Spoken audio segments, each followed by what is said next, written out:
revoilà pour la deuxième édition de ce festival qui a commencé l'an dernier et qui a eu un succès retentissant puisque ça a été une énorme fête littéraire. Une quarantaine d'écrivains, des journalistes du monde entier, des sommités mondiales. Voilà, les Africains sont venus des quatre coins de l'Afrique, de la diaspora, les afrodescendants, ce qui fait que vraiment ça a été quelques jours inoubliables et évidemment on ne pouvait pas ne pas réitérer l'événement qui est très difficile à porter parce que on a eu des soutiens très importants comme la Société Générale où nous sommes aujourd'hui, comme l'université, l'UM6P, comme le ministère de la Culture qui nous a soutenus très sérieusement. Voilà, donc c'est parti pour une nouvelle édition. La programmation de cette année, bien évidemment, elle va tourner autour d'une cinquantaine d'écrivains que nous avons invités en provenance de 25 pays.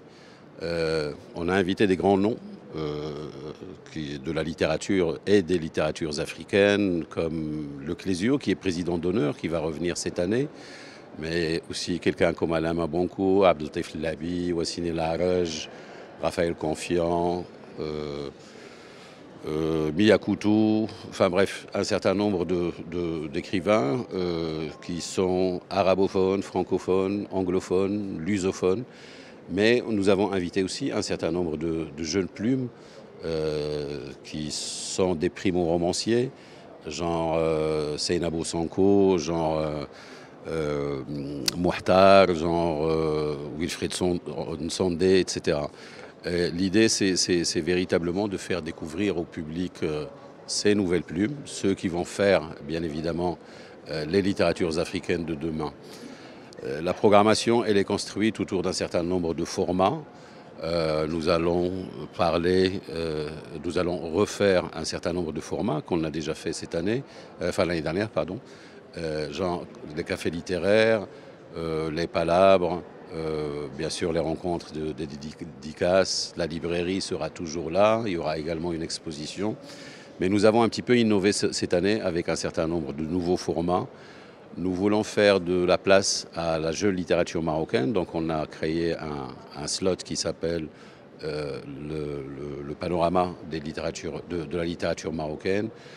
Nous allons aussi essaimer un petit peu dans la ville avec un programme hors les murs, puisque nous allons être dans des universités, nous allons être dans un certain nombre de grandes écoles, nous allons être dans des lycées, pour proposer des masterclass, des ateliers d'écriture, ce qu'on appelle aussi des petits déjeuners littéraires. Et puis nous allons organiser aussi une dictée géante à Al-Mnara qui va réunir peut-être 1000, 2000, 3000 personnes, qui sera ouverte à tous et qui sera donnée en 3 langues, en arabe, en français et en anglais. Voilà, donc on vous attend tout simplement aussi bien au centre culturel, les Étoiles Jemaa el-Fna, mais aussi un peu partout dans Marrakech.